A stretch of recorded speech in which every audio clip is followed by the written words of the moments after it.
All right, ladies and gentlemen, you are welcome to another great episode on your favorite political talk show, The Truth, with Ben Jokes. Fubara has denied allegations of instigating pipeline attacks, insisting the federal government knows the real perpetrators and should pursue them. Anyone who has a brain knows that the entire pipeline explosions that occurred in Rivers State in the last couple of days were orchestrated by Nyesom Wike so that he can make the state look as if it's under tension in order for them to declare a state of emergency. But look at where we are. Fubara is the one Tinubu and Wike are trying to give a bad name in order to hang him. But the people of Rivers State are not fooled. Neither are many Nigerians. What we are seeing right now is a situation whereby some people are attempting to control the resources of this country, both at the federal and state level, even after they have left office. Yes, that's what they are planning. And in order to achieve that, they will infest the critical organs of government like judiciary and INEC and oil-producing states with men who are loyal to them. This is something that sounds and looks impossible but can very well happen if Nigerians continue in this docile state. And few hours ago, Aso Rock began whining and crying over the pronouncement of a coalition of opposition parties. The reaction to this proposed coalition by Aso Rock is one of the most unreasonable, foolish, and hypocritical reactions that has ever come out of that place. And just as Nigerians were yet reacting to that, that update from Osun State began making the rounds. In another bizarre move towards state capture, the APC and Tinubu have initiated verbal plans to declare a state of emergency in Osun State and most probably suspend the PDP governor too. Before I show you details of these top stories and how Nigerians reacted, let me quickly show you these videos. The first one here is from the president of the Nigerian Bar Association. See the video. I'm somewhat reluctant to discuss what happened at the National Assembly today. First, I didn't watch it. I've not had time to. I'm somewhat reluctant to discuss what happened at the National Assembly today. First, I didn't watch it. I've not had time to watch it. I've read a few excerpts of the news of what had transpired at the National Assembly. Now, you would wonder why I'm a bit hesitant to discuss this. And the simple answer is that our position at the Nigerian Bar Association is that the proclamation of a state of emergency in Rivers State is unconstitutional. And being unconstitutional, and also the removal or suspension of the governor, his deputy, and the sitting of the State House of Assembly, in our view, these actions are unconstitutional. And being unconstitutional, there is nothing the National Assembly can ratify because you can't place something on nothing and expect it to stand. So procedurally too, from the news reports I've read, both chambers of National Assembly passed the same by a voice vote. To my mind, when the Constitution requires that a certain action be done by a two-thirds majority, you don't do so by a voice vote. You take physical votes and count and declare the number of persons present and the number of persons who actually voted to be sure that the constitutional requirement has been met. And I listened to that bit from, and as you tracked up to this conversation, and I heard the Senate President talk about Section 11.4. And I thought that section would have put him on inquiry whether the National Assembly can ratify the President's declaration that the governor stood suspended, as well as his deputy and the House. Because that Section 11.4 he referred to as a proviso that the National Assembly cannot remove the governor or his deputy. So if we're a nation truly committed to obeying our laws, I think the laws clearly stare us in the face that there's something wrong in ratifying this resolution. And I also understand, or was made to understand, that there's a proposal to have eminent Nigerians resolve the issue. And it goes back to our position at the Bar Association, that the problems in Rivers State cannot be solved by a declaration of state of emergency. That it can be solved by having a political discourse which involves the major players whose ego have prevented them to place the people and welfare and security of Rivers State above every other person.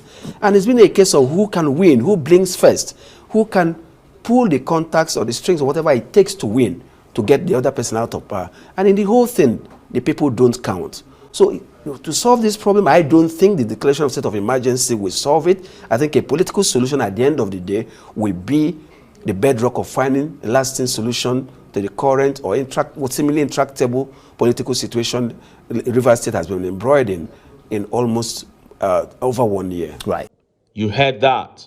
What a shame.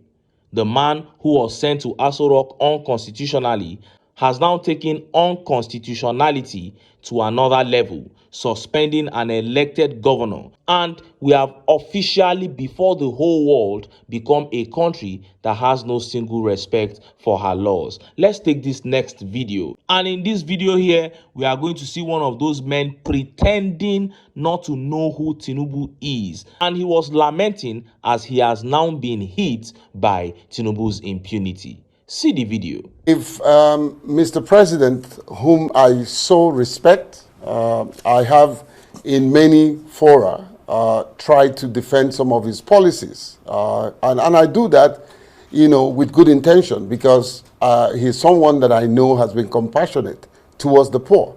That said, is it possible that this could have been resolved? Yes. If he had played the neutrality, if he had been neutral, as a leader, as the father of the nation, if he had been able to look both parties in the eyes and said, my son, you're wrong. My son, you're wrong. That was not the case, Charles. It was one-sided. His decisions, his actions, his proclamation was absolutely one-sided. It looks to me like he was protective of the FCT minister. Well, I mean, he would argue that he wasn't, but I think you're on the right track in the sense that it is all about perception, and the perception is that it is one-sided. Yeah, it is. There's no doubt about that. A document was put together, and the young man was forcefully, as far as I'm concerned, in my own opinion, asked to sign, and he signed. And it's interesting to mention something that is in that document that is evidential that indeed these 27 lawmakers that have created this political logjam have actually defected.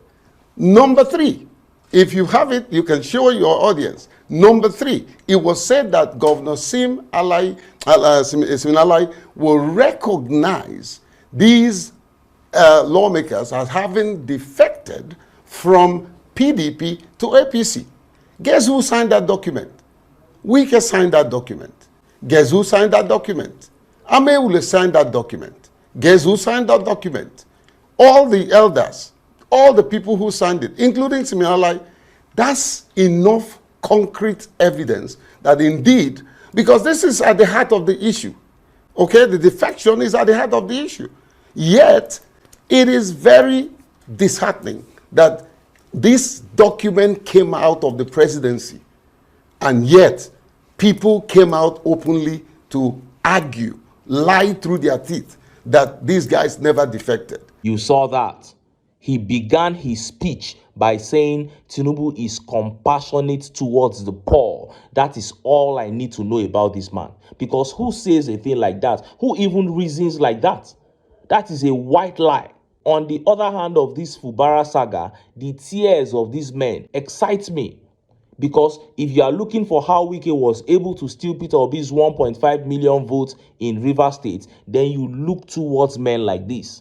Men who come out and tell us things about Tinubu that we know are clearly false. These were the men that were used to rig that election. And now I am happy that some of them have been severely hit by the impunity of this government. And that is what I keep saying. The evil that you back today will come to haunt you tomorrow. Now, let us look at the top stories. First is that cry from Aso Rock over the coalition of opposition forces against Tinubu. And next is that plot by APC and Tinubu to declare another state of emergency in Osun State, the PDP-controlled Osun State, and probably suspend the governor too. Now, this plan is still in its skeletal form, but we can already smell it. Let's start by taking that update from Aso Rock. Look at how the papers reported it. Atiku, Obi, El-Rufai are sore losers, forming coalition out of frustration,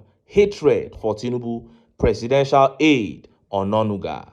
By Ononuga, Bola Tinubu's special advisor on information and strategy, has dismissed the emerging political coalition led by opposition figures, describing it as a gathering of disgruntled and sore losers frustrated by their defeat in the 2023 elections. Ononuga, who made the remarks in a post on his X page on Thursday, criticized the coalition, which includes former Vice President Atiku Abubakar, ex-governor of Kaduna State Nasir El-Rufai, and Labour Party's 2023 presidential candidate Peter Obi, and others. Ononuga accused them of prioritizing personal ambitions over national progress.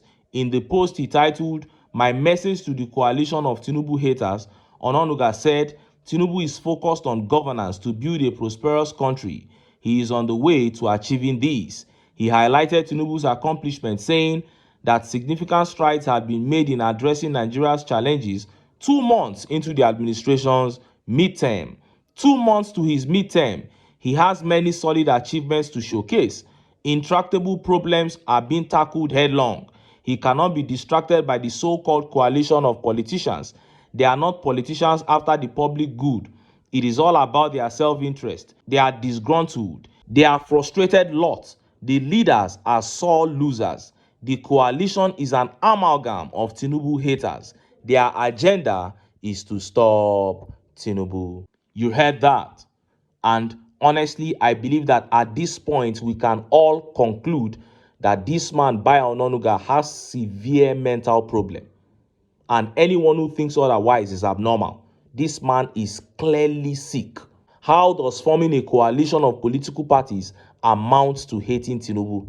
And don't get me wrong, every right-thinking patriotic Nigerian should hate this regime because the regime is clearly killing Nigeria. But how does a coalition to make Nigeria better amount to Tinubu hate? The same Tinubu and APC who employed you to run your mouth emerged through a coalition. It was CPC and ACN that came together to form the APC. So how can you now say that a coalition is wrong? What are you talking about, you this sick old man? And Besley here says, the same way Buhari and Tinubu and others formed APC out of frustration and hatred for Goodluck Jonathan, una don dey fear already. It takes coalition to remove coalition, so expect the fire of coalition. That is it. And Spence here says, Tinubu also formed coalition out of frustration and hatred for Jonathan. If it is frustration and hatred that spurs coalition, then that was what spurred your own too. And Adekoya Bidemi here says, at Bayo Ononuga, your boss was once a sore loser and even more. He started to beg coalitions. We know what happened. You go cry, tired. That is it. Keep crying. Keep crying. If the oppositional figures have their heads down, there's nothing you can do to stop a coalition. And just as Nigerians were yet reacting to this, that update on APC and Tinubu working to declare a state of emergency in Osun State began making the rounds. Look at how the papers reported it. Dead on arrival, lawyer rejects call for emergency rule in Osun State.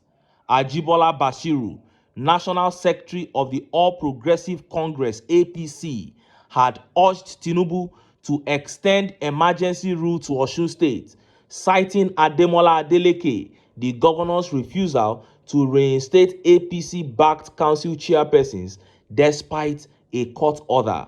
Bashiru also praised Tinubu's decision to impose emergency rule in Rivers State, calling for similar action in Osun State. Reacting in a statement on Thursday, Olaje Ngbesi rejected the request as a blatant abuse of power and an attempt to undermine democracy. He said the APC's push for emergency rule in Osun was dead on arrival and should be rejected by all well-meaning Nigerians. Olaje Ngbesi said Section 305 of the 1999 Constitution did not empower the president to suspend a sitting governor and other elected officials. The government of Osun State is properly constituted. The State Assembly is working in a harmonious relationship with the governor for the development of the state, he said. Nigeria's democracy is at a critical juncture. Men of ill agenda now manipulate the system to get their despotic desires done. But men of character must equally reject the reign of horror and terror.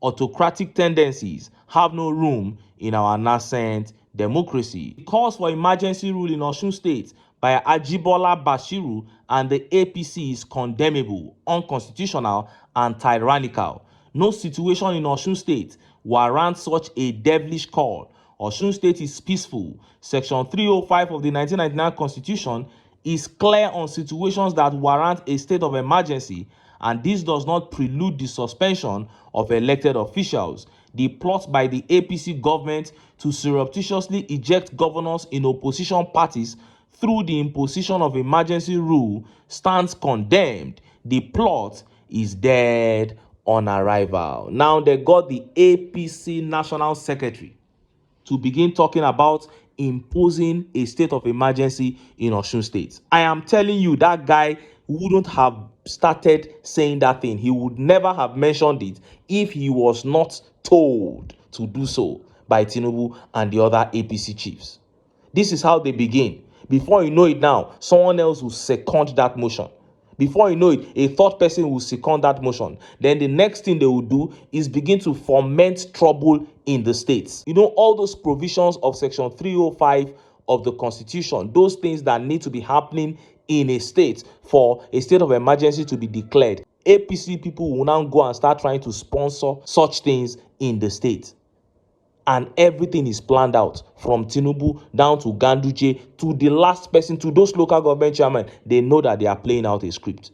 And what they are trying to do is to get opposition governors from seats so that they will now install people that are loyal to them. I clearly remember somebody saying that Osun State was next after a state of emergency was declared in Rivers State. Somebody said it, and now the national secretary of the APC has started talking about imposition of a state of emergency on Osun State. I don't know how the opposition is going to deal with this, but the only suggestion I have is that the people have to match APC violence for violence. Like this thing that happened now in Rivers State, if the people stand up, if we had like 10,000 people already protesting in Rivers State, I am telling you it will not stand. Even though the National Assembly has said they should go ahead. But the people are so docile, everybody sits down and takes whatever the APC dishes out. And with that attitude, we are never going to turn things around. We'll keep our fingers crossed and see if the APC will actually go ahead with this plan to impose a state of emergency in Osun State. But I can tell you confidently that for that national secretary to come out and say it, they must have verbally sat down with Tinubu, Ganduje, and the rest to conclude on how they are going to go about it. But like I said, we'll keep our fingers crossed and see how all these plays out. But until then, make I still enter town. Make I go get some ogbonge political news wey una go like. Why? Because of una. Na I dey here, so don't go away. Don't go. Sorry,